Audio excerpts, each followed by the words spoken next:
Air, sesuatu yang sering banget kita remehin. Tapi tanpa air, kehidupan seperti yang kita tahu di bumi sekarang nggak bakalan ada. Semua makhluk hidup, dari bakteri yang kecil hingga paus raksasa, butuh air untuk bertahan hidup. Untungnya di planet yang kita tempati ini, 70% dari zat penyusunnya adalah air. Tapi dari 70% itu, hanya 2,5%-nya air tawar.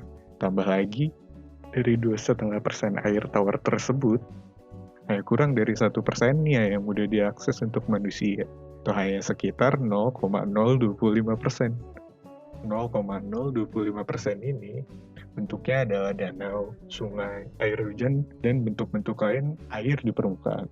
Sementara 99% lainnya itu dalam bentuk reservoir bawah tanah, glasier, dan es di kutub yang lebih sulit dijangkau. Tapi pernah nggak sih kalian berpikir, wah beruntung banget ya kita bisa dapat akses ke air bersih kapan aja?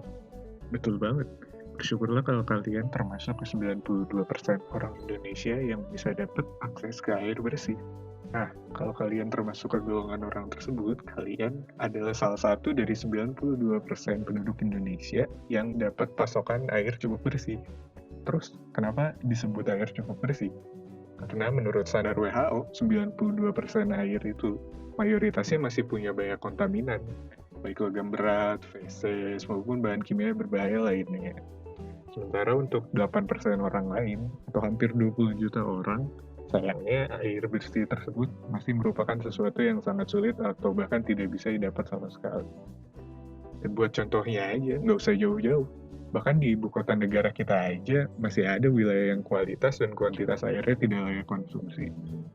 Tapi kita harus tetap bersyukur karena kalau dibandingkan dengan negara-negara lain di dunia, Indonesia masih bisa dianggap beruntung dalam hal air bersih. Terlebih lagi, Indonesia sebenarnya menyimpan cadangan air tawar terbesar ke-8 di dunia. Sementara itu, di bagian dunia lain, masih banyak orang yang kurang beruntung dan belum mendapatkan air bersih yang memadai. Contohnya adalah kekeringan dan kelaparan yang terjadi baru-baru ini di Ethiopia, Kenya, dan negara-negara di sekitar semenanjung Somalia. Kekeringan ini disebabkan oleh semakin berkurangnya curah hujan akibat perubahan iklim di daerah sub-Sahara Afrika. Terus, bagaimana cara kita bisa mengurangi dampak dari kurangnya akses ke air bersih?